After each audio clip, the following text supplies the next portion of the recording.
Today, we're talking about community, specifically how building community can grow your business more sustainably than any ad campaign, sales script, or incentive plan. This episode has scripture. It has statistics. It has the Jeep wave. It has Peloton riders bonding over shared sweat and trauma. So let's jump in.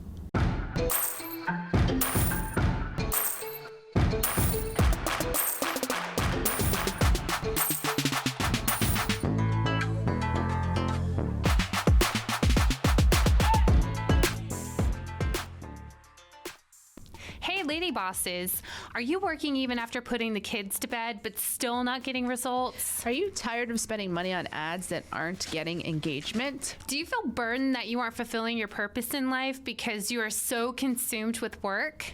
I'm your host, Brooke Bolts. I'm an attorney and founder of Bolts Legal. I started my business and in 1 year was bringing in 7 figures and am now bringing in multi-7 figures. And I'm your co-host, Rachel Bolts, owner of Bolts Media.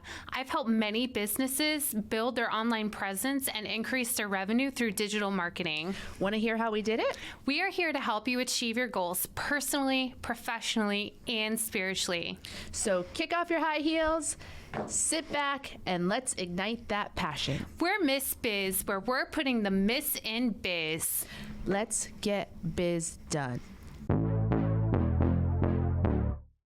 My daughter Leia is 14 years old, and she inspired today's episode. She's been playing basketball since she was maybe 6 years old, and she's played for her school for the last 2 years. She's in 8th grade, and last year they even won the middle school regional championship. So this year we expected that she was going to play for middle school, but might also have an opportunity to play for the high school JV team. And to my surprise, when she and I discussed that possibility, she was dead set that she did not want to play for the high school JV team. And so I started asking questions why, and what I came to discover is that she didn't feel like they wanted her there. She felt, like she wasn't included, she didn't feel valued, and she basically felt like, I don't think they really want me on the team. And so I did the loving, nurturing thing that all compassionate mothers do, and I made her play anyway. And tough love. Yes. I mean, Proverbs says, train up a child, doesn't say let them quit because they face some life challenges. So here's what happened. She started out with the middle school season and she was just rocking it. I mean, scoring left and right, got her confidence really up, and the JV coach noticed and made a comment to her sister that was like, hey, why don't we bring your sister up? Comment to my older daughter to, why don't we bring your younger sister up to play on JV? And so one thing led to another, and now she's started playing for the JV team.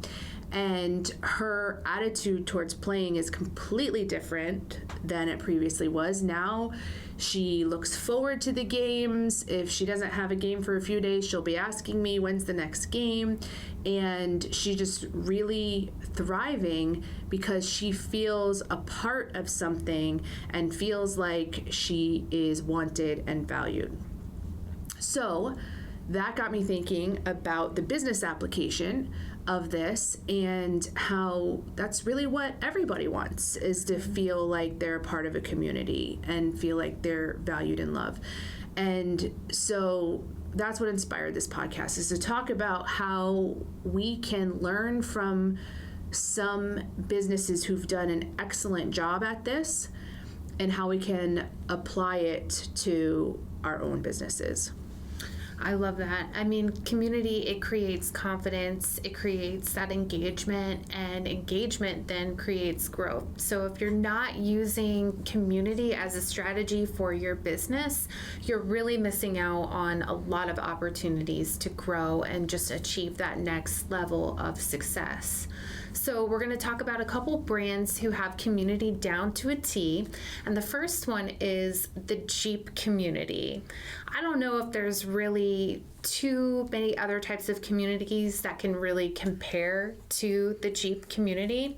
I guess there's motorcyclists as well that would be considered a community. Harley riders. Yes.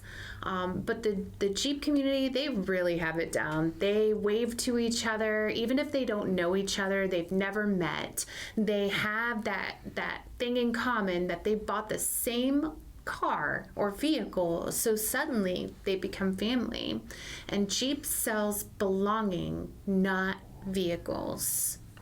So Jeep is not selling cars, they're selling that sense of adventure, that toughness, personality, and freedom.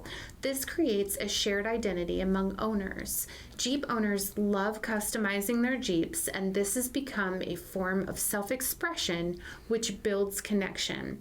When people share photos of their Jeep modifications, they're not just posting a car, they're posting a piece of themselves, and that conversation then creates that community. When I was younger, I owned a Jeep for a while, and it was because of the just because of the perception that the Jeep had, which was this free spirit and the adventure and those type of things. So I bought a Jeep. It was a red Jeep, and but I didn't have it for too long because I learned that I was not a good Jeep driver. I would bump it into things all the time, including my garage, and so it had dings and scratches all over it, and I couldn't drive it well. So, but I never took advantage of the Jeep community, but I enjoyed the vehicle for the little while that I had it, but I'm not destined to be a Jeep person, I guess. Jeeps are super cute. I had a Jeep briefly as a rental vehicle when the transmission in my Durango died. I was able to drive a Jeep, and they're fun. They're fun and they're super cute. So there's a lot that Jeep does to go beyond just the aesthetics or the vehicle features. They really do an excellent job at creating a whole persona for these Jeeps. And one of the things or the initiatives that they started was Jeep ducking. This began in 2020. People would leave small rubber ducks on other Jeeps with encouraging notes. And this was pure community-driven marketing. Yeah, what I was surprised to learn is that Jeep didn't invent the ducking, that the community did. Okay. So, but when the community started this, Jeep was smart enough to embrace it and amplify it on their social media. So now the Jeep dealerships participate, local groups host ducking meetups, and people collect ducks on their dashboards. Even when we walk by a Jeep, my kids will notice and say, I want to have a Jeep because I want to have all the ducks. And so it definitely gets noticed and is unique and stands out and really has built that community. Yeah, no, it's super cute.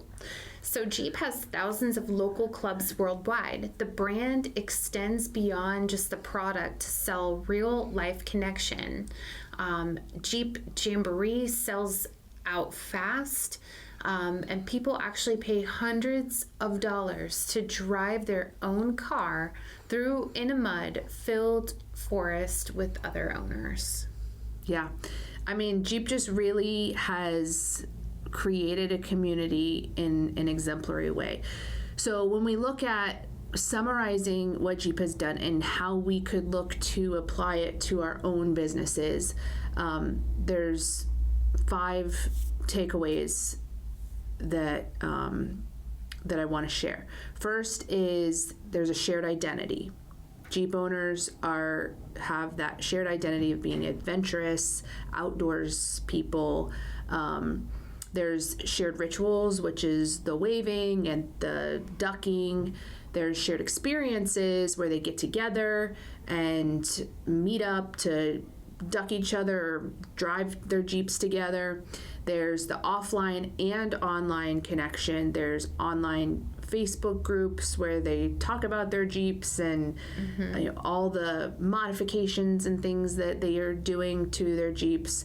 And then there's a sense of belonging to the Jeep community. And when one person sees someone else driving a Jeep, they automatically have a connection just because they own the same vehicle.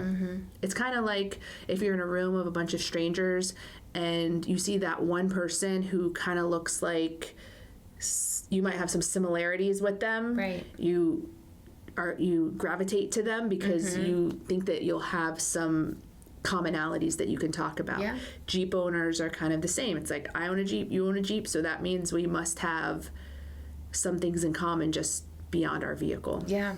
You know, when I'm thinking of other examples, I'm thinking about the military as well. And it doesn't even necessarily just have to be like the Marines or the Navy, like all branch owners, if they see somebody wearing a hat or something, they automatically gravitate towards one another. Sure. And they have that commonality of the shared values and beliefs, and they just instantly become friends and bond, and a lot of them end up like staying friends years later. Yes, and as you're talking, that reminds me of another community, the sororities and fraternities in colleges. I mean, I have friends who their sorority sisters are still their very best friends. It's where they get all their networking connections. Yeah. It's where they get their referrals. It's where they go get together still and have reunions and get-togethers.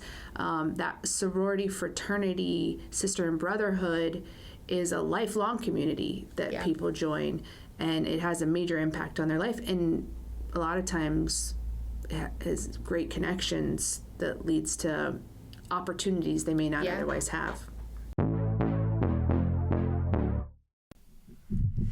Do you love the Miss Biz podcast? Because we love you. Here's 3 things you can do to show your support. 1, write us a review. Apple, Spotify, and Google My Business are the best platforms to write a review. 2, follow us on social media. Our handle is @MissBizPodcast. 3, join our Facebook group, Miss Biz Nation, for exclusive content and behind-the-scenes footage. Also, ask questions related to your business and discuss topics from our episodes. Peloton is another brand that does this really quite well. Peloton riders, they cry together, they celebrate together, they hashtag together, they ride alone together. They have friendships with I can't talk today. They have friendships with instructors they've never met. And Peloton didn't just sell a bike, they sold a community.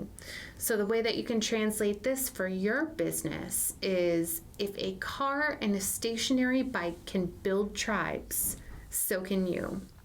So here's how they did it. Peloton instructors are not just instructors. They are motivational speakers. They are life coaches, comedians, pastors, entertainers. There's all kinds of options. So people choose instructors that they like.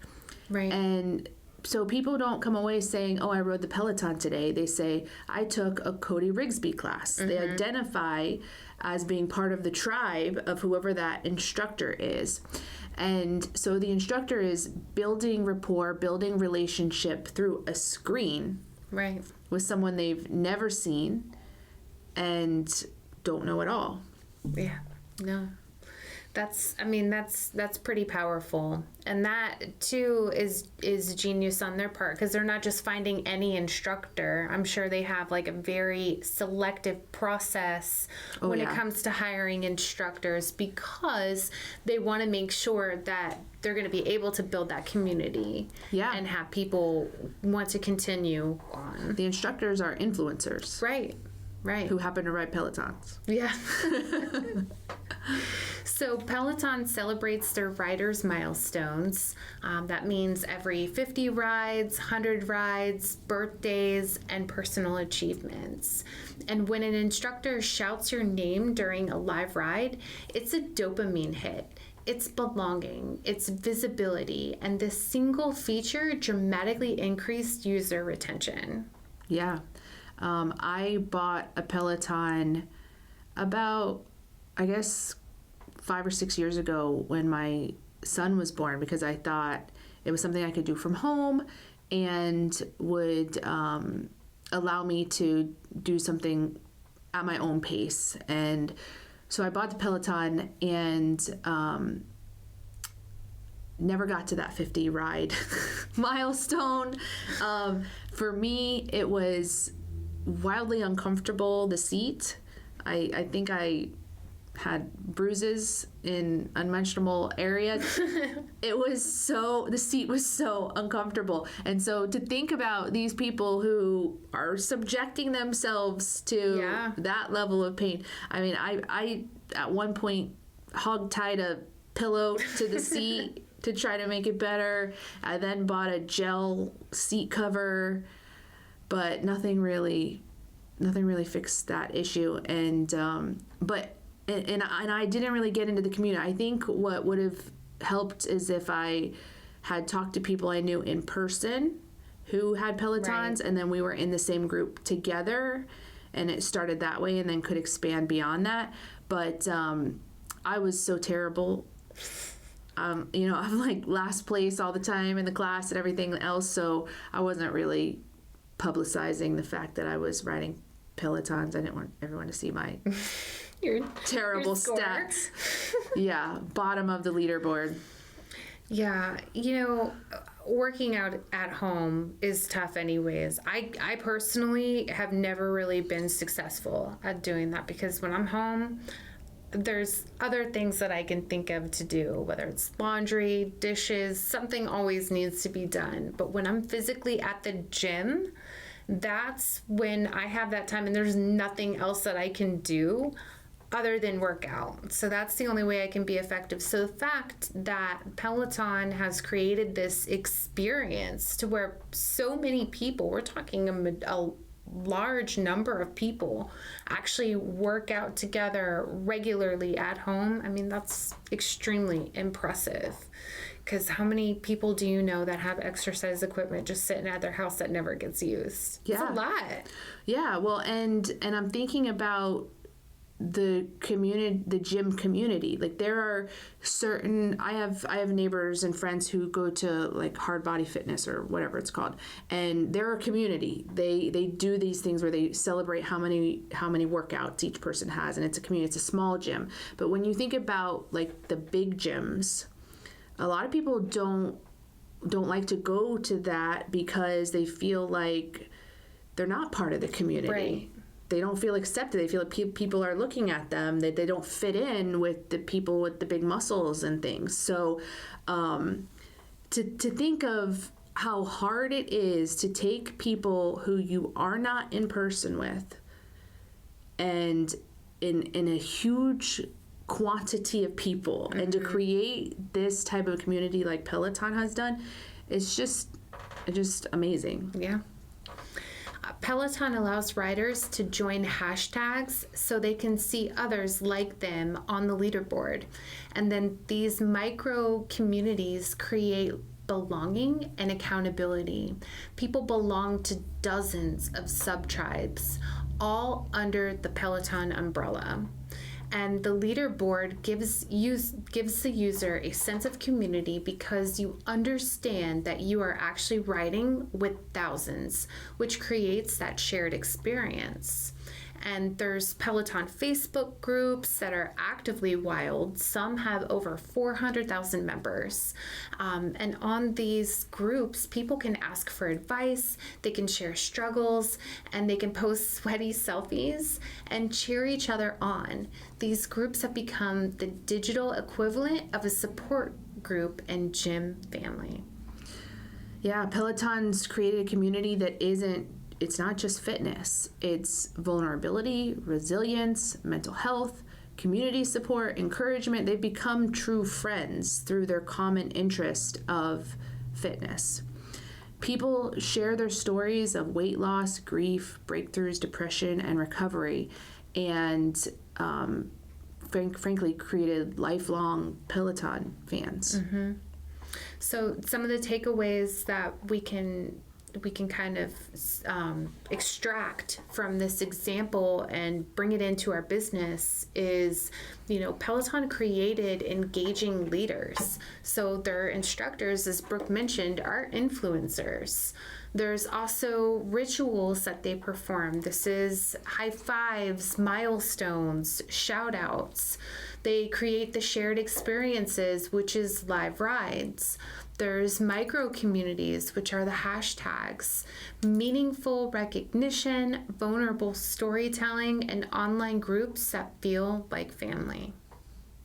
So we've thought of so many examples as we've been speaking today, but here are some of the studies that have been done and what they've shown with regard to building community. So Harvard Business Review stated that emotionally connected customers have a 306% higher lifetime value. Absolutely. This is so true because people tend to buy things emotionally anyways, but anytime that you have that emotional connection to someone, it always lasts longer, or emotional connection to something. Along those same lines, Sprout Social reported that 64% of consumers want brands to help them build community.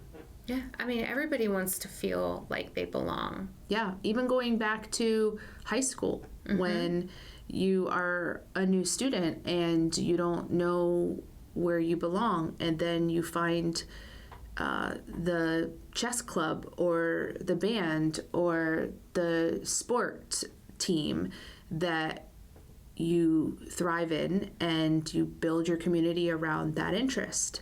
And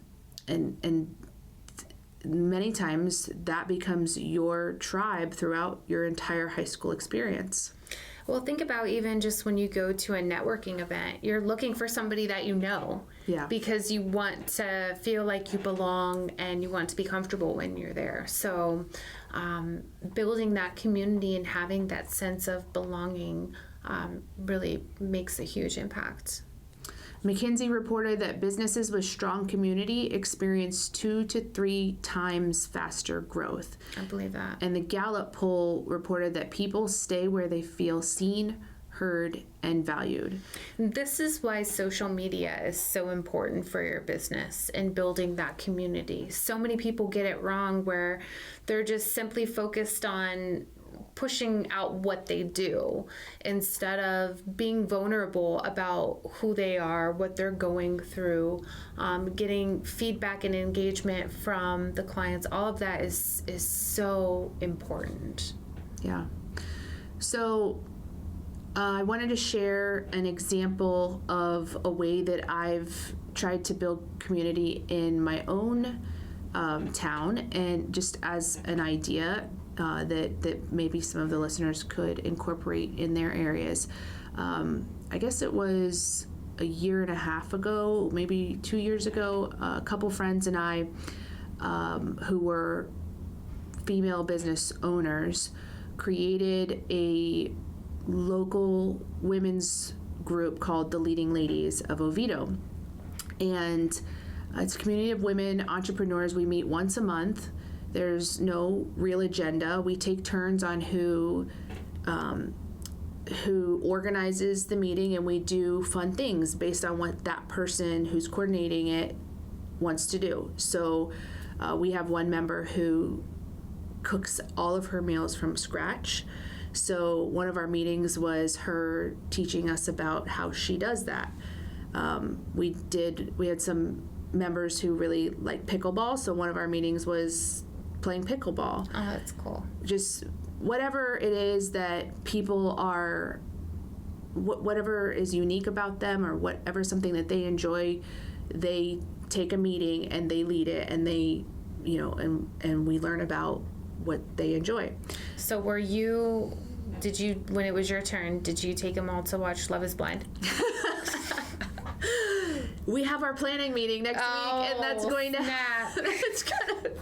we have to put that on the agenda. A Love is a Blind chat, like trivia. I don't know. You could do something and tie it into business somehow. Yeah. Okay. All right. I like what I'm picking up what you're putting down. I'm gonna have to think on that. But actually, one of the things I am going to do next year, it came from one of our podcast episodes and an idea that you had, which was the friend bucket list. Mm-hmm. So one of our meetings is going to be where everybody writes their bucket list. Nice. And we're going to have those same categories that we talked about in our episode. Good. So, the way we started it was 3 of us, and we recognized that in growing our businesses, having deeper friendships is where it's at. It's not just in meeting quantity, but it's about having quality relationships, and that we like to spend time with people who were like us, because our business is such a big part of who we are, and also our families, that when we come together, we always come away with some new idea that someone else has read this book or incorporated this software or done something that we get value from. And so we originally started doing it once every other month, and then the ladies who were attending wanted to do it more frequently, so we started doing it every month. And it's just some people have come and some people have stopped coming. It's not like it's been everybody who ever has comes every time. Like it's ebbed and flowed with the membership. But each year, at the end of the year, we come together and do the planning meeting for the next year, and everyone decides, I'll take February and I'm going to do this topic or whatever. So it's not any burden on any one person to have to plan the events every month. And so it's really, I think everybody looks forward to it because we're doing unique things that people like, and we're getting to know them on a deeper level because they're sharing some part of themselves with us that we wouldn't otherwise see. And it's just it is building community among like-minded businesswomen. So I share that because it was not hard to do. It's like I said, we take turns. I think I maybe planned 2 events this whole year because all the other members were doing them. Yeah. And it's been a nice way to, and we put them on the calendar at the beginning of the year for the whole year, so everybody knows and can plan around it. So it's not like people aren't available; they can plan for it. Yeah. So, that's a great idea, and just really awesome that you can be around other business owners to inspire each other, do things that you like together, and have that support system. I mean, that's so important, not just to have help when you need it, but for mental health and emotional health as well. So you don't grow a business by pushing people, you grow by connecting people. And one of the next things that we're going to talk about is Miss Biz Nation, which is our Facebook group. We live in a hybrid world where online communities are thriving like never before. And that's exactly why we created the Miss Biz Nation Facebook group.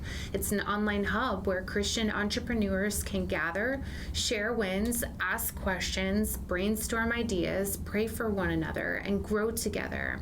And it's a place where you don't have to pretend, where faith and business can coexist, where you can ask about sales funnels and prayer requests in the same post.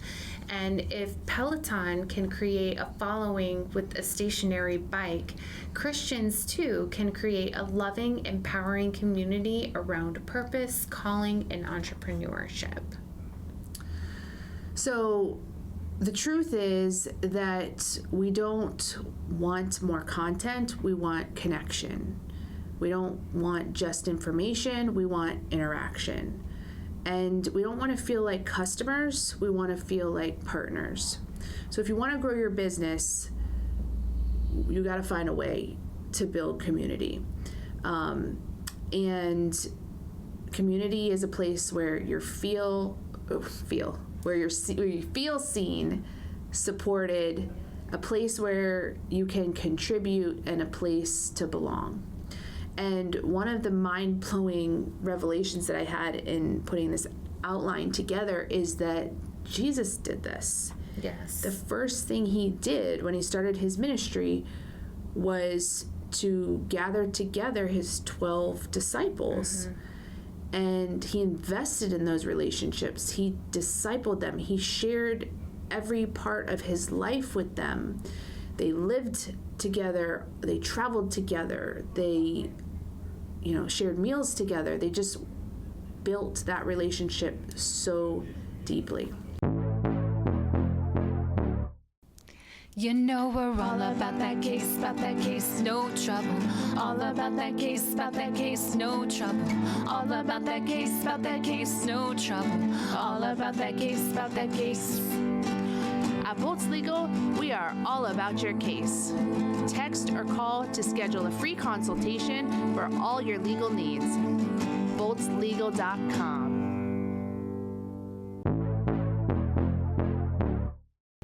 Yeah. So here are some signs that someone feels truly connected to your business. They show up early, which is a miracle. They voluntarily turn their Zoom camera on. They repost your content or comment on it regularly. They wear your merch publicly. They tell strangers about your business. They celebrate your wins. Yeah. So now I want to talk about some local drama that has happened here. We got some tea, guys. Recently that I have engaged a little bit in. So we have, and I think most cities have this, a Facebook group that is just like the Oviedo Facebook group. We have a bunch of them actually, but there's one in particular that has a really big membership base, a lot of followers. And what happens on those groups inevitably is people say, hey, I need a painter, I need a landscaping person, whatever. And then people chime in and give recommendations. Well, this week, the page made a rule that you could not recommend a business just because they're in your networking group. Now, was this the BNI community page, or was this No. just a regular community page? No, it was like for the city, for anyone who lives in the city. But I felt like it was targeting BNI. Oh, I'm sure. Because BNI members do that. We recommend each other on the community pages and to help each other. We don't get anything out of that. It doesn't even count as a referral for us to do that. But we do it because we have relationships with each other and we're a community, right? Like BNI is another version of a business community that works exceptionally well, and we've talked about it in so many episodes. So the rule, it was called referral integrity rule, which just that word integrity triggered me a little bit because I felt like if we were referring someone else in BNI, that we were somehow not being integrous. Right. And so the rule is that all recommendations must be based on I'm just reading it. All recommendations must be based on personal experience with the business or individual. Referrals made solely because someone is in your networking group, team, club, or organization are not allowed. Our community trusts this group for real recommendations. Going forward, anyone offering referrals must have personally used the business or can vouch for the service from direct experience. Group-to-group referral chains or networking obligations are not allowed. This helps keep the group authentic and protects everyone from misleading recommendations. Well, first off, there's no way that they can check this and see, whether you've used them firsthand or not. And just because somebody's in my networking group doesn't mean that I haven't used them before. I've used literally almost every single person in my BNI chapter. So yes, so I have lots of thoughts on this, but the first thing is, well, how are you gonna monitor this? And so I guess there was a bunch of comments on this. Oh, I'm sure. And people were asking that, well, how are you going to gauge it? And the response was, well, in your post, you need to say how you know this person. Like, I use them personally, and this is my experience, and so I recommend them. You can't just say someone's name, like, I need a digital marketer. Can't just say Rachel Boltz. Like, you have to say, I use Rachel Boltz personally and whatever, and explain it. So that was the answer, and that was how they were gonna monitor it. But some of the things that came up for me is that in BNI, we are getting together for an hour and a half every single week. Mm-hmm. And in my chapter, we've been in existence for 5 years. So some of us have been seeing each other every week for 5 years. And that's not to mention all the one-to-ones. Correct. All of the socials that you do outside of the meeting. Correct. So you actually end up spending even more time with them. Yes, and within the meeting each week, we're hearing about their businesses. Right. And so we're evaluating, is this someone who I would feel comfortable to refer to? Not only are we evaluating them just based on how they speak and present themselves, but they also are being evaluated based on how well they do the BNI method or the BNI process or the BNI tasks, which are attendance and one-to-ones and referrals. Like, they're evaluated on that basis too. And there's, importantly, a testimonial part of every meeting where people share their experiences with other members. And so even though I haven't hired them personally, I notice if 17 other members over the last 2 years have stood up and said, I used this landscaping service and they were fantastic. And I hear that over and over again. Even though I haven't used the landscaping company, I'm going to feel comfortable to refer them because I've heard all these other testimonials. So I think it's a bit of a misjudgment to assume that just because we're in a group together and we're recommending each other means that we're not thoughtful about who we're recommending. Right. Like, I don't just put someone's name out there purely because they're in my group. And I don't think anybody does, because your reputation is tied to that. So they join the group, yes. Are you going to be evaluating them for the possibility of referring to them? Are you going to want to refer to them if you feel that they are qualified? Yes. But I just felt like it was, I felt like there was an assumption being made that we're making referrals that aren't thoughtful or meaningful or purposeful, just because they happen to be in a group. I wonder what happened to prompt that. Well, I'm pretty sure, I can't know for sure, but our BNI chapter is close to 60 members. So when someone asks for a recommendation, if we feel comfortable and confident in that person, there's going to be 20 people from our chapter recommending that one person. So I think the moderator probably noticed that. Right. And so felt that it was disingenuous.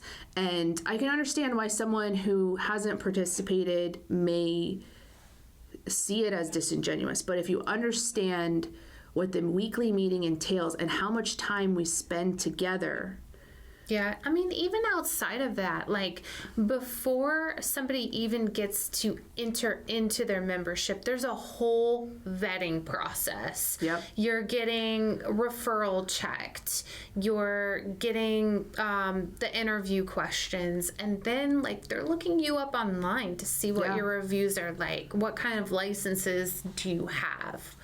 Yes. So there's a whole process that goes along before they even step foot into their membership. Right. And that's not to say that we don't get it wrong sometimes. Right. You know, there's sometimes that people become members and turn out that they weren't good people to refer business to because they just didn't do a good job. And that gets figured out, and those people usually leave. Yeah, or get kicked out. Yeah, true. They get kicked out too. And that's a harsh word, but non-renewed. Yeah. You know, or whatever. But yes, so that's true too. If there are complaints made about someone who's not doing well, and they're at any point in time the chapter feels like they can't feel comfortable to refer that person to a loved one, they will be asked not to return at the time that their renewal comes up. That's a good point. So, you know, the other thing that triggered me was that this Facebook group has, I guess there's a secondary Facebook group that's a branch off of this original one, or has the same administrator, at least, same founder. And people can pay to be preferred vendors in that secondary group. So if you become a preferred vendor, then you don't have to have had personal experience because they've already been vetted by the admin. So you can just recommend them. That seems kind of like a double standard. For sure. That's what I thought as well. And I asked some questions, and Did you get removed from the group? I don't know. I haven't looked back. Hopefully not. But there was someone who was saying, well, someone asked the question, well, do your preferred vendors who are paying, do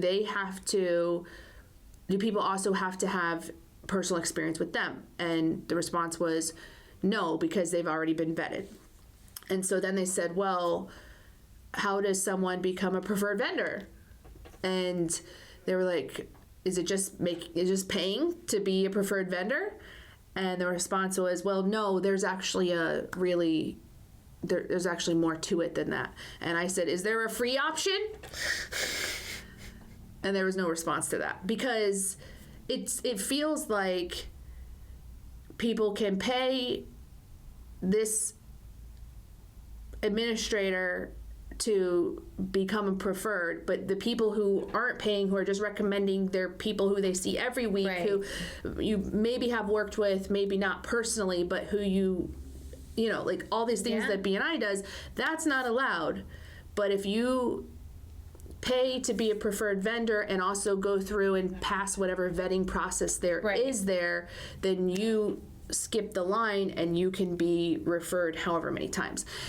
And so it felt like a double standard, like you said, and I let my feelings be known about it. But all of it, you know, people are probably thinking, what does this have to do with community? But it does, because it's, number one, the power of the Facebook community there. Yes. There's 30,000 something members, maybe even more now. I don't know. There's at least 30,000 members. So, and it is active. People are on there. That's their go-to place for recommendation. So it's the power of that online community. And then it's also the power of the BNI community who are recommending each other. That the online community is, you know, getting annoyed seemingly because the BNI community is having so much influence on their online community. So anyways, this is a little of the drama of... It's because BNI is beating out that paid preferred vendor. You said it, not me, but I I don't know, but I just wanted to talk about it. Yeah. I mean, that's pretty powerful, just how much of an impact those community groups and pages can have, and BNI as well. Yeah. So some ways that you can build communities starting today are to be intentional. So build community on purpose, not by accident. You can also create spaces. Like Brooke had mentioned, she has her in-person group called Leading Ladies, and there's also online spaces like Miss Biz Nation. You can tell stories too. Stories are very, very powerful, and they really glue people together. And then another way is to be vulnerable. People connect with authenticity. Celebrate people, make them feel like MVPs, give those shout outs, give recognition. And then celebrate people. Oh, I just said that. Pray for people. Prayer builds spiritual loyalty. Nothing else can match. And also show up consistently. People trust what they see often. So your challenge this week is to send 5 people a personal message of appreciation. Next is invite someone to Miss Biz Nation on Love Facebook. that. Yes, invite them, but not only invite, if you're not already a member there, join the group and share with us. Tell us something that you're struggling with in your business, or let us know of a win that you've had. Those kind of things, we want to engage with you and build that community, but we can't do it if you don't engage, if you don't participate. So we encourage you to do that. You can attend or host an in-person community meetup. You can start a consistent weekly post that brings your people together. You can share a vulnerable story that reminds people they're not alone. And I would ask you to also just think about the things that you enjoy doing. For me, I like to rollerblade. And so I had a friend who enjoys rollerblading as well. So we started a rollerblading club. I mean, it's that simple, but it brings people together around a hobby that they enjoy. And now, instead of just the 2 of us rollerblading, we can be building community and expanding our network and our reach just by doing something we were going to do anyways. So I encourage you, if there's something you enjoy, a hobby, just create a group, create a club, and start getting together. And it could be online or it could be in person, whatever it may be, but that's a great way to get started. Yeah. And also pray. Ask God to help you build the kind of community that reflects your heart, that welcomes people and multiplies your kingdom, or his kingdom. His kingdom, yes. His kingdom. Yeah. We don't have a kingdom. Yeah. So, fact check that. That's true. So thank you for joining today on Miss Biz. If this episode inspired you to finally build that Facebook group that you've been procrastinating on, then please share it with a friend. We appreciate you and are honored to be on this journey with you. We can't wait to help you, to encourage you, and show you how to grow personally, professionally, and spiritually.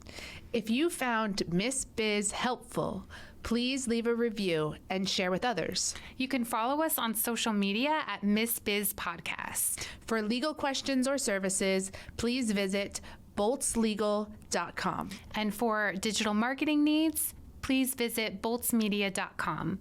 Let's get biz done.